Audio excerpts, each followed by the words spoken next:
Uma imagem sem igual que inspira décadas de pesquisa e debate. O sudário de Turim é um pedaço da história e um enigma constante para a ciência. O sudário de Turim é um pano funerário que contém o que muitos acreditam ser a imagem de Jesus após a crucificação. Debatido há anos, o sudário voltou a ser notícia em grande estilo. Nas profundezas dos fios do sudário, cientistas fizeram uma descoberta surpreendente, vestígios de DNA. Mas quando os resultados foram divulgados, a equipe de pesquisa ficou completamente incrédula. Para milhões de fiéis ao redor do mundo, acredita-se que o sudário seja o pano mortuário de Jesus Cristo, o único vestígio físico ligado à ressurreição. Uma testemunha silenciosa de um evento que mudou a história. Alguns até o chamam de quinto evangelho, não escrito com tinta ou palavras, mas com sangue e sofrimento. Antes de prosseguirmos, gostaríamos de pedir o seu apoio. Se você está achando esta história relevante, curtir e se inscrever são as maneiras mais simples de nos ajudar a continuar. Seu apoio é realmente importante para nós. No entanto, para os céticos, o sudário de Turim conta uma história bem diferente. Uma história que desafia a fé à tradição e tudo o que pensamos saber sobre o passado. Para os céticos, o sudário de Turim é visto como a falsificação medieval mais elaborada e convincente já produzida. Alguns acreditam que ele pode ter sido criado pelo próprio Leonardo da Vinci. Outros argumentam que foi obra de um mestre desconhecido, cuidadosamente planejada para enganar os peregrinos que ansiavam por milagres. Por mais de 6 séculos, essa discussão nunca cessou. A fé se mantinha firme de um lado, a lógica do outro, e nenhuma das duas estava disposta a ceder. Mas no século XXI, a era da filosofia e da especulação finalmente deu lugar a algo mais. A ciência entrou em cena, fria, precisa e implacável. Genética física de altas energias, espectroscopia, análise forense. Surgiram tecnologias que possibilitaram respostas para perguntas antes consideradas impossíveis. Os pesquisadores deixaram de tratar o sudário como uma relíquia sagrada. Passaram a encará-lo como uma cena de crime, como prova de um mistério não resolvido, como um cofre de dados biológicos que preserva silenciosamente 2000 anos de história. O DNA foi cuidadosamente extraído e sequenciado a partir de suas fibras. Cada fio foi examinado com raios-x. As manchas de sangue foram decompostas em seus menores componentes, moléculas, átomos e impressões digitais elementares. Os cientistas esperavam resultados simples, vestígios de um único indivíduo, ou talvez resíduos deixados pelos pigmentos de um artista medieval. Em vez disso, o que descobriram foi tudo menos simples. Especialistas em genética da Universidade de Pádua, juntamente com físicos que trabalhavam nos laboratórios selados da ENEA, depararam-se com descobertas tão inesperadas que até mesmo os especialistas mais experientes ficaram profundamente perturbados. As evidências não apenas desafiaram as teorias existentes, como as destruíram.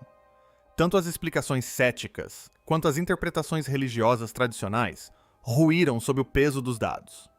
O sudário não podia mais ser descartado como mero pano. Tornou-se algo completamente diferente. Um mapa. Um mapa que traça uma jornada que começou há 2000 anos. Um registro de sofrimento tão detalhado e preciso que nenhum método conhecido jamais conseguiu recriá-lo. E a prova de uma poderosa explosão de energia. Uma cuja verdadeira natureza ainda está além do alcance da física moderna.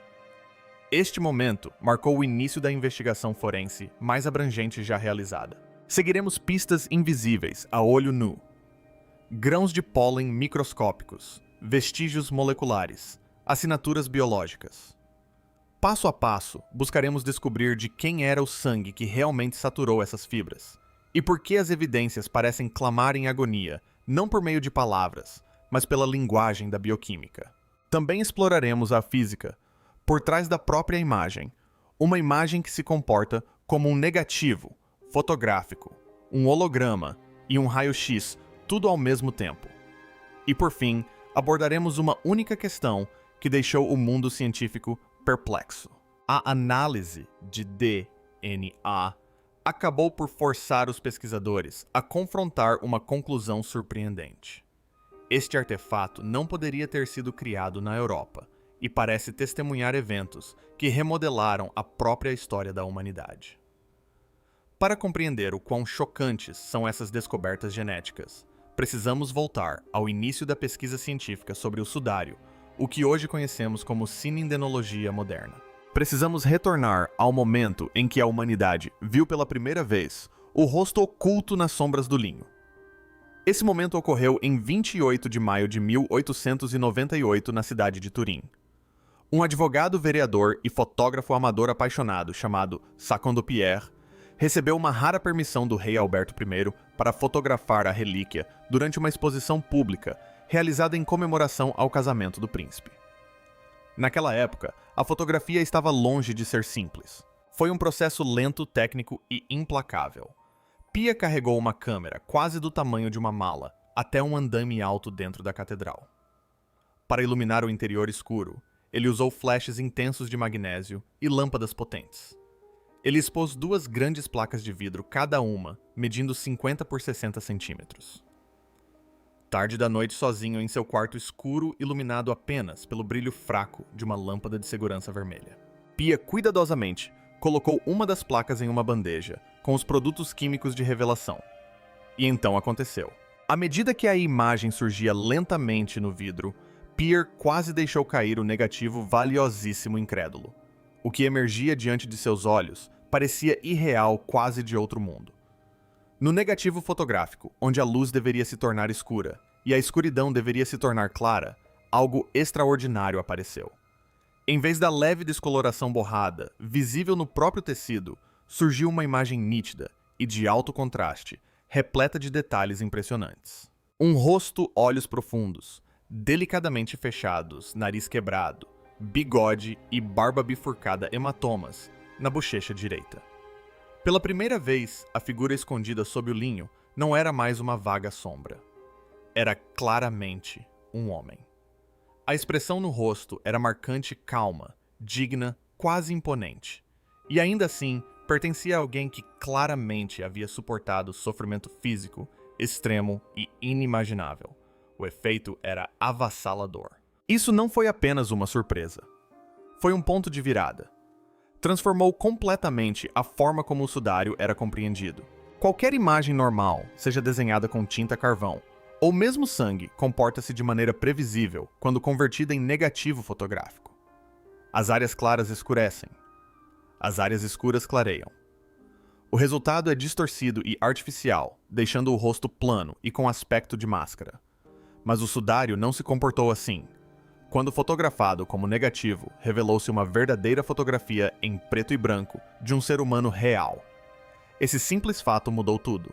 E ainda hoje, permanece impossível descartá-lo, por mais cético ou determinado que alguém seja em refutá-lo. O que o olho nu vê no tecido não é uma imagem normal, é um negativo. E isso levanta uma questão que não deveria existir, mas existe. Quem na Idade Média, seja no século X ou XI, entendia os princípios da fotografia? Quem diria que a luz poderia ser invertida para revelar uma imagem oculta? A resposta é simples. Ninguém. Quem conseguiria criar intencionalmente uma imagem negativa perfeita, sem qualquer forma de ver testar ou confirmar o resultado? A fotografia só seria inventada 800 anos depois. O olho e o cérebro humanos não são biologicamente capazes de ver o mundo em negativo, muito menos de reproduzi-lo, com um controle tão preciso sobre a luz e a sombra. Este foi o primeiro mistério real, a primeira fissura, no que parecia ser uma muralha intransponível do ceticismo. O sudário não se comportou como uma pintura. Comportou-se como uma placa fotográfica, capturando um único instante no tempo. Ao longo das décadas, o tecido foi examinado com raios X-luz ultravioleta, imagens infravermelhas e escaneamento a laser. No entanto, seu maior segredo nunca esteve oculto na própria imagem. Estava na sujeira, na poeira, nas partículas microscópicas aprisionadas entre as fibras de linho ao longo de 2000 anos de manuseio, movimentação e exposição. Em 2015, uma equipe de geneticistas e biólogos, liderada pelo professor Gianni Barcacci, da Universidade de Pádua, obteve acesso sem precedentes à relíquia. Sua missão era tão ousada quanto perturbadora: localizar e analisar o DNA. Eles não estavam buscando o DNA de Deus. A ciência não possui um modelo claro de como seria esse vestígio. Não há amostra de referência, nenhum padrão estabelecido para comparação. Os pesquisadores não estavam tentando identificar uma única pessoa. Seu objetivo era muito mais amplo: reconstruir a história do próprio tecido, por onde ele havia viajado, quem o havia tocado e cujas mãos o haviam segurado ao longo dos séculos. Para isso, utilizaram dispositivos de microaspiração estéreis, especialmente concebidos e equipados com filtros ultra finos. Estas ferramentas recolhiam delicadamente poeira microscópica, pólen e fragmentos orgânicos, não só da superfície do tecido, mas também dos espaços profundos entre os fios da urdidura e da trama, onde o material antigo pode permanecer selado durante milhares de anos.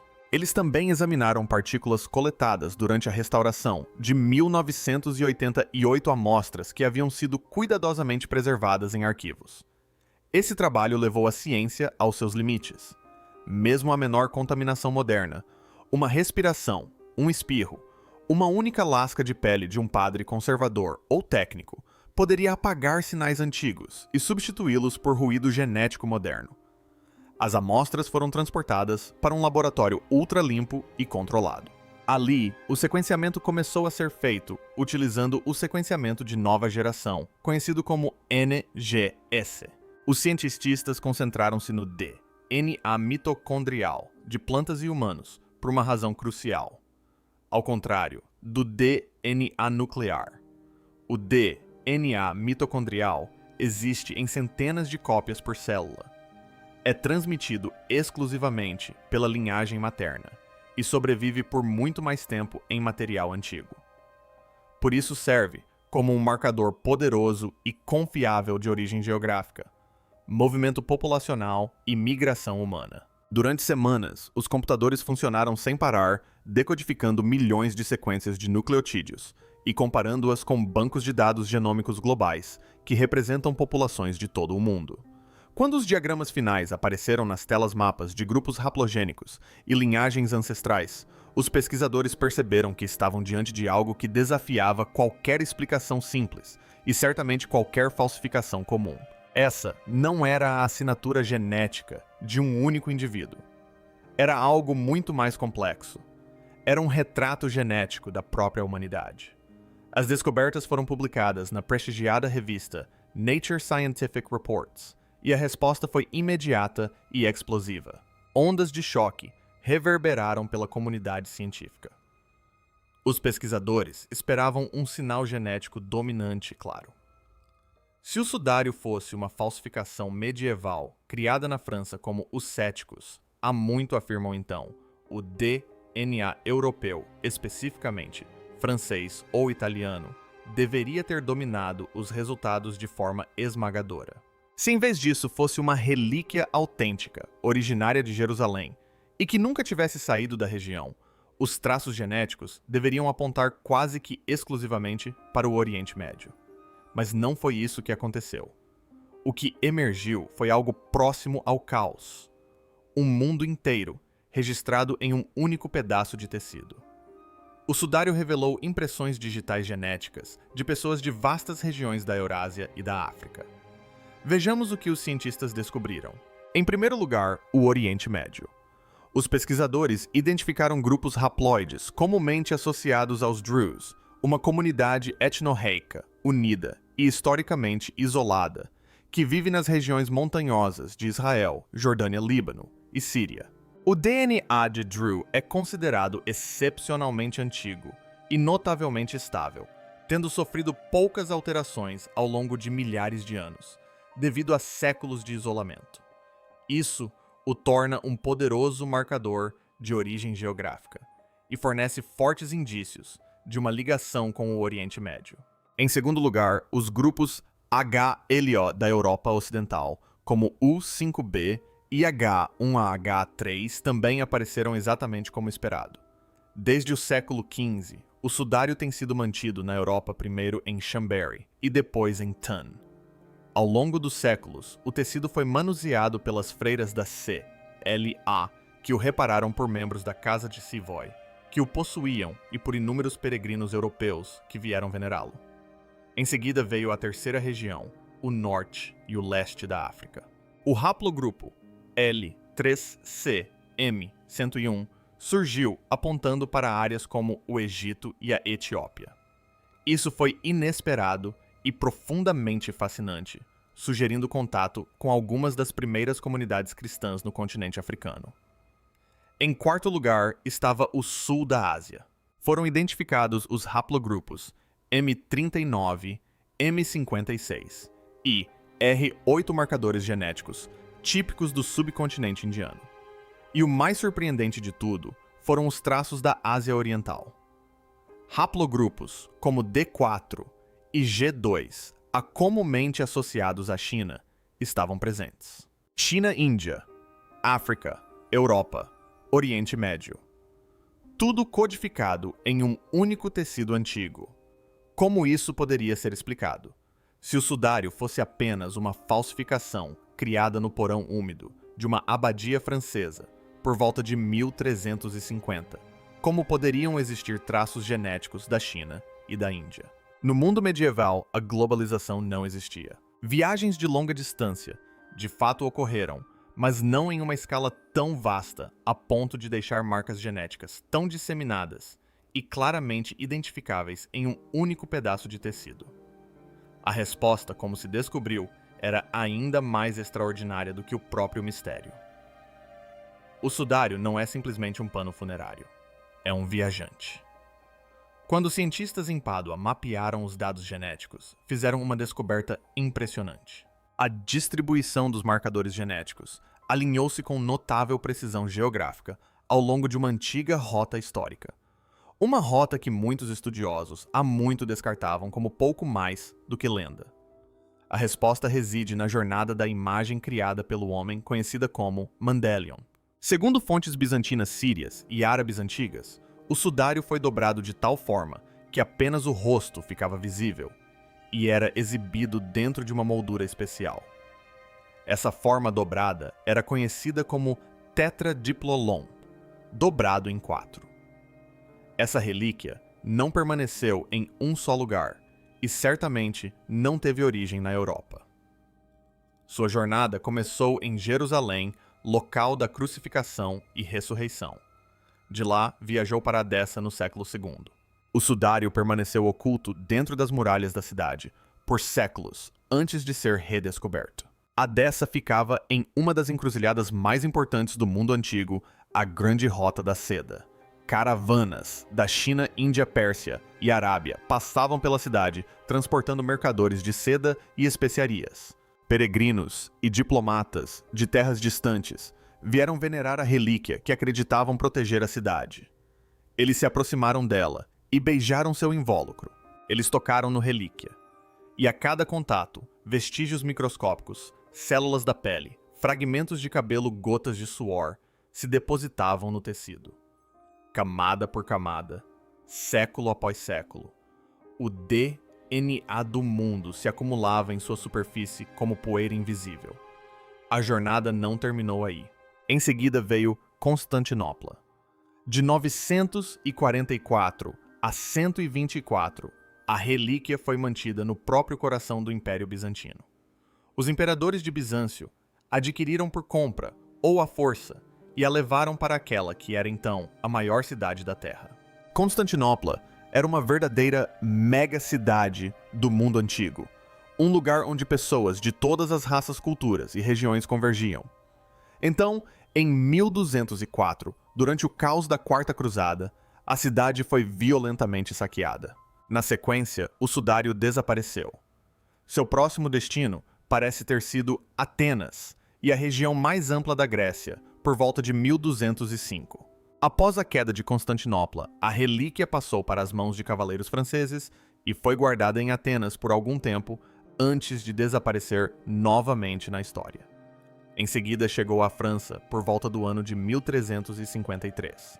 Esta é a primeira aparição claramente documentada do sudário na Europa Ocidental, na posse do cavaleiro Geoffroy Desany. E é aqui que a evidência genética desfere um golpe devastador na teoria medieval da falsificação. Um falsificador atuando na Europa durante os séculos XIV ou XV não poderia ter coletado poeira e DNA de pessoas na China, Índia, Oriente Médio e África, regiões conhecidas apenas por meio de relatos de viajantes distantes, como Marco Polo. Tampouco tal pessoa poderia ter plantado intencionalmente esses vestígios em um tecido de forma a enganar cientistas genéticos 600 anos depois. O DNA encontrado no sudário não é contaminação aleatória. É uma memória biológica coletiva. Poeira de sandálias, vestes e mãos deixada por inúmeras pessoas que estiveram diante deste objeto ao longo de muitos séculos. Este registro biológico demonstra a grande antiguidade do objeto e suas origens orientais, de forma mais convincente do que qualquer teste de radiocarbono jamais poderia. Mas o DNA humano conta apenas metade da história. A outra metade está escrita nas plantas. A palinologia, o estudo do pólen, forneceu outra peça crucial do quebra-cabeça. 2 especialistas, altamente respeitados, abordaram o mistério de forma independente. A professora Anomi Darnan, renomada botânica israelense da Universidade Hebraica de Jerusalém, e Max Frey, cientista forense, suíço e pioneiro na análise de pólen. Trabalhando separadamente, eles examinaram grãos de pólen presos nas fibras de linho. Usando técnicas de amostragem adesiva, eles cuidadosamente coletaram vestígios microscópicos do tecido. O que descobriram causou grande impacto na comunidade botânica. Pólen de 58 espécies de plantas diferentes foi identificado no sudário. 17 dessas espécies são nativas da Europa, exatamente o que se esperaria, dada a presença documentada do sudário na região ao longo dos últimos 6 séculos. Mas a maioria veio de outros lugares. Plantas nativas do Oriente Médio, da Turquia e da Anatólia, coincidindo perfeitamente com a antiga rota que passava por Edessa e Constantinopla. Então veio a descoberta mais extraordinária de todas. Os cientistas identificaram um grupo de plantas que não crescem em nenhum outro lugar da Terra. Espécies encontradas apenas em um estreito corredor geográfico entre Jerusalém e Jericó. No centro dessa descoberta estava uma planta em particular, a Gandelia Turner, um arbusto espinhoso, do deserto, um tipo de cardo. Seu pólen representava quase metade de todas as amostras recuperadas do tecido. Uma concentração excepcionalmente alta e profundamente intrigante. Por que o pólen de uma planta espinhosa seria tão dominante? E por que os espinhos estariam ligados ao sudário de um homem tratado como rei? A resposta surgiu quando historiadores e teólogos revisitaram os relatos da paixão de Cristo. A coroa de espinhos. A Gundelia torna forte, com seus longos espinhos rígidos e pontiagudos, é exatamente o tipo de planta que os soldados romanos poderiam ter usado para criar uma cruel coroa improvisada para o suposto rei dos judeus. De repente, o pólen começou a contar sua história. Essa planta floresce perto de Jerusalém em uma época muito específica do ano, no início da primavera, coincidindo precisamente com a festa judaica da Páscoa.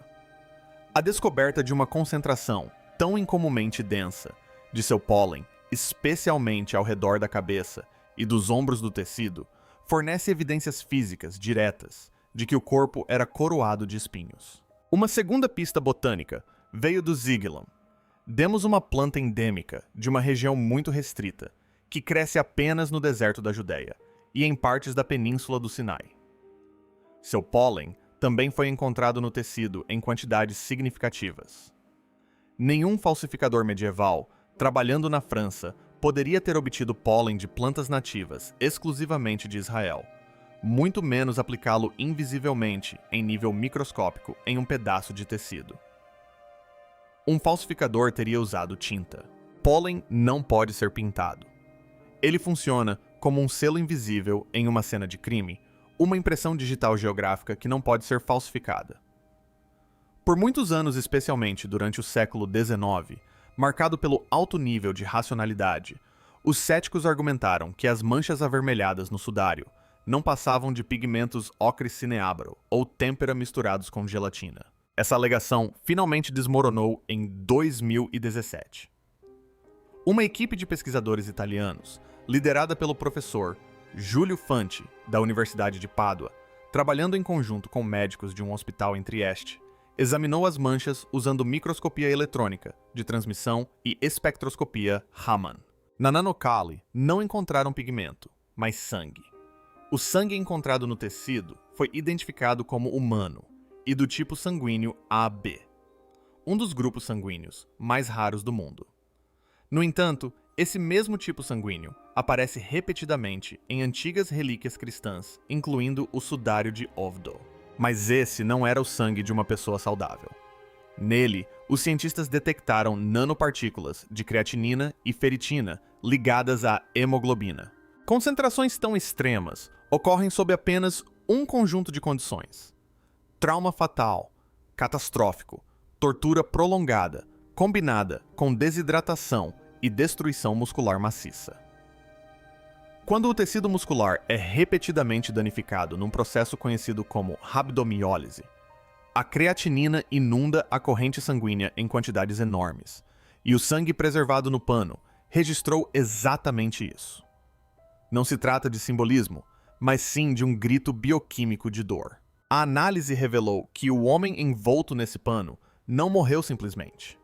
Ele foi espancado até um estado físico já incompatível com a vida antes mesmo do início da crucificação. Isso coincide com as descrições dos evangelhos sobre os açoitamentos romanos, realizados com o chicote de couro, com pesos de chumbo embutidos. O corpo apresenta evidências de mais de 100 golpes, e a composição química do sangue revela um sofrimento que nenhum artista jamais conseguiria simular. Um pintor pode imitar a aparência de uma ferida, mas nenhuma mão humana pode reproduzir a assinatura bioquímica de um trauma extremo, politraumatismo, insuficiência renal e choque hipoalmônico. Outro mistério de longa data era a cor do sangue. As manchas no tecido permanecem vermelhas. Normalmente, o sangue antigo escurece com o tempo, tornando-se marrom ou preto. Mas análises científicas revelaram níveis excepcionalmente altos de bilirrubina, uma substância liberada pelo fígado durante estresse extremo e traumas severos. A bilirrubina preserva a cor vermelha do sangue por séculos. O sangue de um homem torturado permanece vermelho. Isso não é misticismo. É bioquímica sob estresse insuportável. Neste ponto, muitas pessoas fazem a mesma pergunta. E a famosa datação por radiocarbono. Em 1988, os testes com carbono 14 pareciam ter resolvido o debate de uma vez por todas. 3 dos laboratórios mais respeitados do mundo, Oxford, Zurique e Arizona, divulgaram suas descobertas com 95% de confiança. Segundo suas medições, o tecido datava de entre 1260 e 1390, a Idade Média, uma falsificação. O mundo aceitou o veredicto. Até mesmo a igreja recuou, referindo-se ao sudário como um ícone em vez de uma relíquia verdadeira. Mas a ciência não para.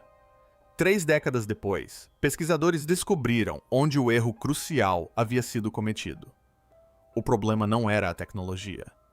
Era a decisão humana de onde retirar a amostra. Em 1988, um minúsculo pedaço de tecido, não maior que um selo postal, foi cortado da própria borda do sudário. Aquele canto havia sido manuseado inúmeras vezes ao longo dos séculos, segurado por bispos e cardeais durante exibições públicas. Absorveu suor óleos da pele cera de velabactérias. Sofreu mais desgaste e contaminação do que qualquer outra parte do tecido. Uma investigação mais aprofundada, realizada pelo químico Ray Rogers, do Laboratório Nacional de Los Alamos, revelou algo ainda mais preocupante. Aquele canto havia sido reparado com tanta maestria durante a Idade Média que o reparo passou despercebido. A amostra não era representativa do sudário como um todo, Com essa constatação, a certeza dos resultados de 1988 começou a ruir. As freiras francesas que restauraram o sudário não utilizaram técnicas modernas de remendo invisível. Em vez disso, reforçaram a borda danificada, tecendo novos fios de algodão no tecido original, cuidadosamente tingidos para combinar com a cor do linho envelhecido. Análises químicas posteriores, realizadas em 1988, revelaram a presença de fibras de algodão. Só isso já levantou sérias preocupações. O corpo principal do sudário não contém algodão. É feito inteiramente de linho. Para disfarçar o remendo, os fios de algodão foram tingidos com corante alazarina, para se misturarem com o tecido antigo, e goma arábica foi usada como aglutinante. Em outras palavras, o material testado em 1988 não era original. Os laboratórios dataram o remendo, não o próprio sudário. O que eles realmente mediram foi a idade do algodão medieval e séculos de sujeira acumulada, não o linho original do primeiro século. Este não foi um pequeno erro. Foi um erro grave de amostragem e uma clara violação das práticas arqueológicas básicas. Datando a seção mais contaminada e reparada de um artefato é como tentar determinar a idade de uma estátua antiga, analisando o chiclete grudado em sua base. Assim que essa falha foi reconhecida, os cientistas começaram a buscar um método que pudesse contornar completamente a contaminação. Em 2022, o físico italiano Liberato De Caro, do Instituto de Cristalografia de Bari, introduziu uma abordagem radicalmente diferente que não depende de resíduos orgânicos. A técnica conhecida como espalhamento de raios X de grande ângulo W a X, esse mudou tudo. Em vez de analisar contaminantes, esse método examina o envelhecimento do próprio linho, especificamente a celulose, dentro de suas fibras, medida em nível atômico. Com o tempo, o linho se degrada naturalmente. As longas cadeias de polímeros da celulose se rompem lentamente e sua estrutura cristalina se deteriora sob a exposição constante à radiação de fundo umidade e temperatura. Esse processo funciona como o relógio interno do material. Darrow comparou amostras do sudário com tecidos de idade conhecida desde o linho usado para envolver múmias egípcias, datadas de 3000 a.C., até têxteis medievais dos séculos 10 ao 14. Os resultados surpreenderam os pesquisadores. A curva de envelhecimento da celulose do sudário não correspondia em nada aos tecidos medievais. Era muito mais antiga. De fato, a estrutura molecular do linho do sudário se alinhou com impressionante precisão a fragmentos de linho recuperados da fortaleza de Masada, em Israel. Masada caiu em 74 d.C., e os tecidos encontrados lá datam entre 50 e 74 d.C., precisamente dentro do primeiro século, à época de Cristo. Usando análises avançadas de raios X, os cientistas recuaram a idade do sudário de Turan em mais de 1000 anos, situando sua origem no próprio coração da história bíblica. Em 1988, a ciência parecia descartar o milagre. Em 2022, munida de ferramentas modernas, ela o trouxe de volta à vida. Mas uma pergunta permanece: como a imagem se formou? Não há pinceladas, pigmentos ou tinta. A imagem existe apenas na superfície do linho, com cerca de 200 nanômetros de profundidade, centenas de vezes mais fina que um fio de cabelo humano. Raspe-a levemente e ela desaparece. Não se trata de pintura. É uma transformação química causada por oxidação e desidratação.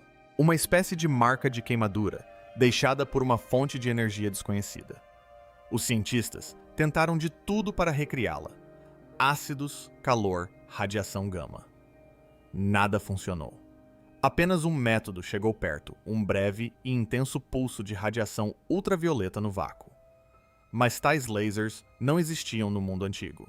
Para imprimir a imagem em quase 4 metros quadrados de tecido, o corpo teria que liberar uma explosão de energia inimaginável com duração inferior a 1 bilionésimo de segundo. Suficientemente potente para marcar o tecido, mas preciso o bastante para não queimá-lo ou destruí-lo. Em 1976, uma tecnologia desenvolvida pela NASA revelou algo ainda mais surpreendente. O sudário contém uma imagem tridimensional perfeitamente precisa. A intensidade da impressão corresponde exatamente à distância entre o corpo e o tecido. Isso é algo que nenhum artista antigo ou moderno jamais conseguiu replicar. Ainda mais notável, a análise digital revelou formas sobre os olhos consistentes, com moedas correspondendo a raros leptons, cunhados sob o reinado de Pontífice Piloto, por volta de 29 d.C. A probabilidade de um falsificador medieval ter conhecimento ou reproduzido esse detalhe é praticamente nula. O tecido também contém poeira de Jerusalém pólen, de plantas que florescem apenas perto da cidade no início da primavera, e sangue com marcadores bioquímicos de tortura extrema. Os pregos atravessam os pulsos, não as palmas das mãos, exatamente como previsto pela ciência forense. Até mesmo as respostas nervosas são visíveis, incluindo a retração dos polegares camada por camada, disciplina por disciplina. Biologia química, física, geologia, história numismática. Todas as evidências convergem para um único lugar e um único momento: Jerusalém, entre 30 e 33 a.C. O sudário resiste a explicações simples. Não é uma pintura, mas sim uma impressão holográfica de um ser humano real. Um registro forense, uma testemunha silenciosa de um momento que alterou o curso da história. O sudário permanece em silêncio, mas os dados, não. Lendas, fé e tradição agora são corroboradas por evidências científicas mensuráveis. Talvez um dia compreendamos completamente a explosão de energia que deixou esse rastro. Até lá, ele permanece como um quinto evangelho escrito não em palavras, mas na própria matéria. Assim, a pergunta permanece: você acredita que a ciência um dia explicará um milagre? Ou será que algumas portas estão destinadas a permanecer abertas, não para a mente, mas para o coração?